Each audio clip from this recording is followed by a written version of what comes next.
Just thinking about it sends a chill up my spine. Right now, a serial killer is stalking his next victim in New York City. Watching, waiting, ready to strike. No one's sure how many women he's murdered, but more bodies are turning up by the day. The killer uses the internet to plan each move and lure his victims. A modern, methodical psychopath. But for the man they've dubbed the Long Island Ripper, murder isn't enough. He's taken to taunting his victims' families in the cruellest way possible.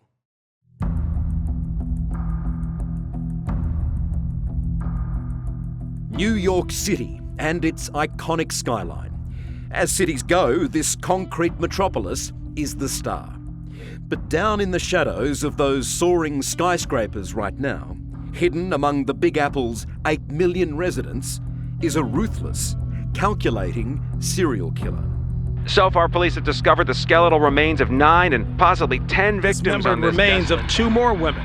One has the latest shocking find along Ocean Parkway, the second discovery of human remains in just a few hours. This individual is planning these things out, and that makes him extremely dangerous.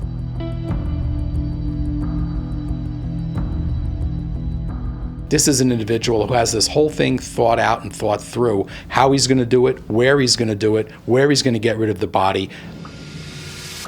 New York is where the serial killer preys on his victims, and this is where he dumps the bodies. The windswept bush and driftwood beaches of Long Island. It's an easy drive from the madness of Manhattan, an ideal weekend getaway. But it's now taken on a sinister new identity, with the discovery of bones, body parts, and shallow graves. Teams of searchers painstakingly hunted for victims of the serial killer, whose work has stumped investigators since the first 4 grisly finds in nearby. So far, 11 bodies have been discovered.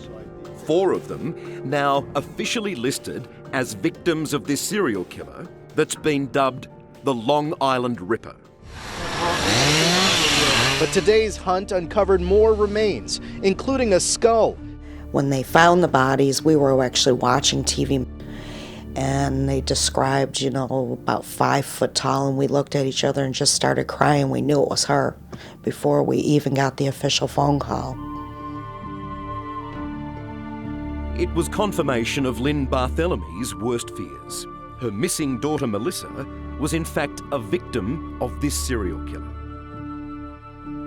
What sort of a girl, a young woman was she? Very energetic. She was always happy. She loved to do hair, and she graduated top of her school. 24-year-old Melissa Barthelemy grew up in Buffalo, upstate New York.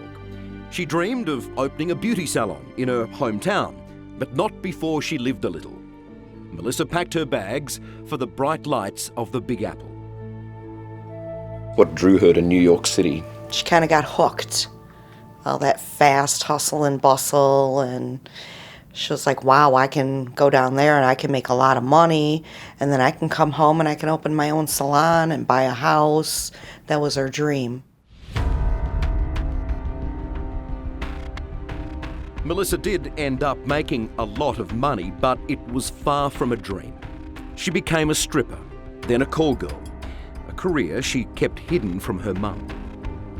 I was terrified that she was there because she was so tiny and, just such a loving person. I just thought the people would eat her alive.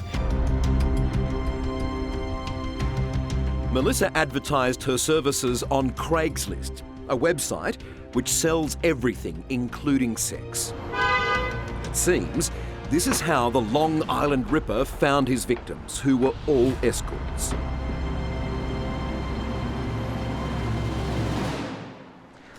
Finding the bodies in this thick and tangled bush was both a blessing and a curse. Police now knew they were dealing with a serial killer, but there was no way he'd be returning to this spot. His secret dumping ground had been found. However, investigators believe that in some way it might challenge him, make him more hungry to kill again.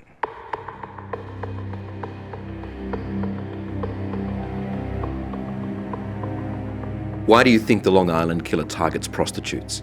One of the hardest problems for a sexual murderer isn't the abduction, to get a woman, to get a victim to go along with him. In prostitution, that problem is eliminated because prostitutes will go along with anybody. That's part of their job description.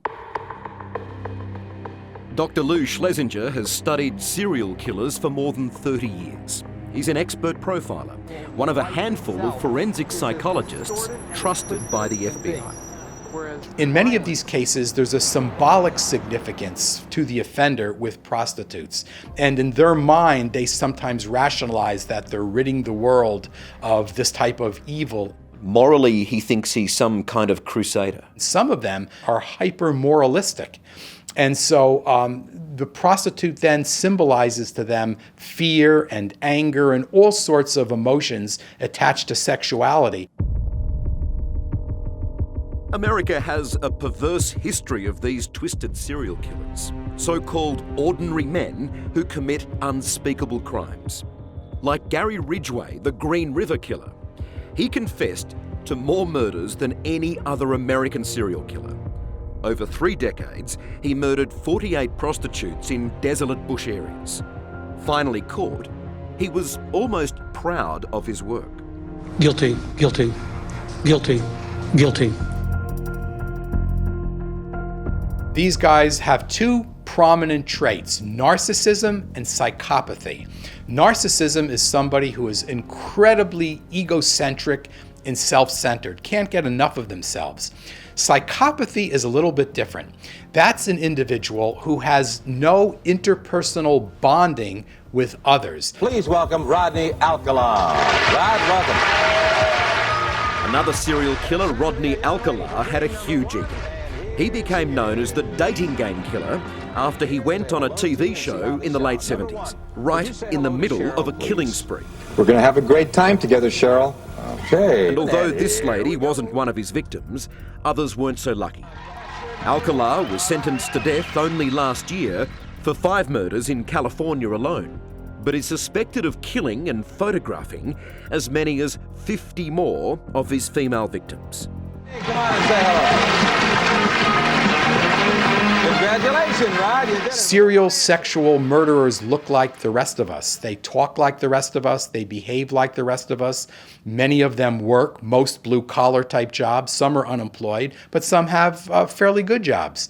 And that's just what the reality is. They're extraordinarily ordinary in terms of their everyday life, but their sexual deviancy and the way they act it out is clearly extraordinary.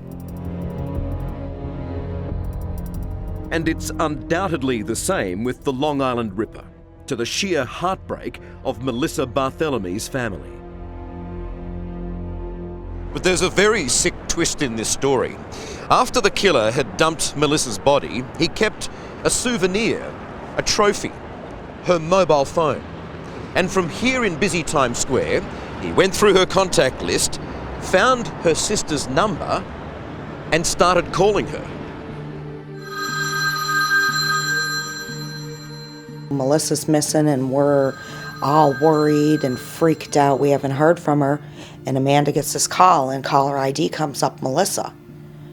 And she answers the phone and there's a guy on the other end. I hear a man's voice and I just my whole body shut down, I was just in shock. It was the first of several taunting calls the serial killer made from Melissa's phone to her sister Amanda. She's the only one who's heard his voice. It's left her terrified of revealing her full identity. How would you describe the conversation? Playing games with me, pretty much. It was every time my phone would ring, it was him. It was another clue to maybe getting closer to catching him. How would you describe how this man sounded? He was just very calm. I ask myself all the time why he called me. Why do you think? Just to torture someone else. Because I think he enjoys it. What was he getting out of this? I don't know, he's sick and twisted. Maybe something in Amanda's voice, because she was hysterical, she was crying. She tried to keep calm, tried to keep him on the phone long enough. The final call was that he killed her. Each time, the killer makes the calls brief. Police can't pinpoint the exact location, but they have traced them to busy areas of central New York. Lou, it was from around here where the serial killer made one of his telephone calls to the victim's sister. Does that surprise you at such a public place? No, in fact, it would probably be very typical. This is an individual who fits right in. He looks like everybody else. He's not a wild beast that you could recognize as being particularly dangerous. What's he getting out of it by making that phone call? It's a display of his sadism and cruelty. This is very arousing to him. This is sexually stimulating to him, to have him know what he did to the victim and then to taunt the victim's family members. So we knew, like, there are crazy people in the world.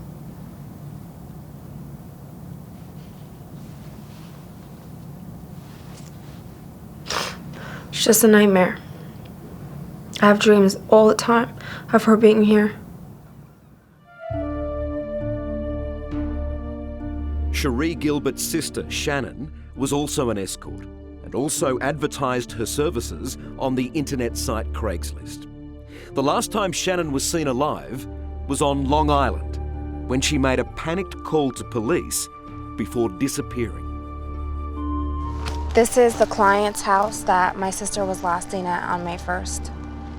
And it was in here where she made the call to police? Yes, she first made the phone call to 911 in this house. What was she saying? What did she say in that call? She was saying, help me, he's trying to kill me. The man who booked her services and owns this house has been questioned several times by police. Prayers go out to the families. So has a neighbour, a former police surgeon who's volunteered 3 interviews with investigators. But police believe the killer is still out there. I can't imagine who would do such a horrible, mean thing. This lonely stretch of road is not giving up its secrets. It was Shannon's calls to police that eventually led to a search on Long Island and the discovery of the Bush graves. But painfully, for her sister and mother Mary, Shannon's body still hasn't been found. How do you describe this place? It's just evil. It's evil. There's so many lies and sin and sickness here. It's just creepy. It doesn't matter what they did for a living. They're still all beautiful girls. And they were very young and they had a lot of life. As police continue to search the area for more bodies, the Long Island Ripper is still out there. And like all serial killers, he won't be able to control his instincts forever and will almost certainly strike again. He's going to make a mistake. They all do. And we're going to get this guy.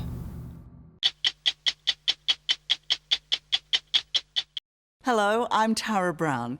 Thanks for watching. To keep up with the latest from 60 Minutes Australia, make sure you subscribe to our channel. You can also download the 9Now app for full episodes and other exclusive 60 Minutes content.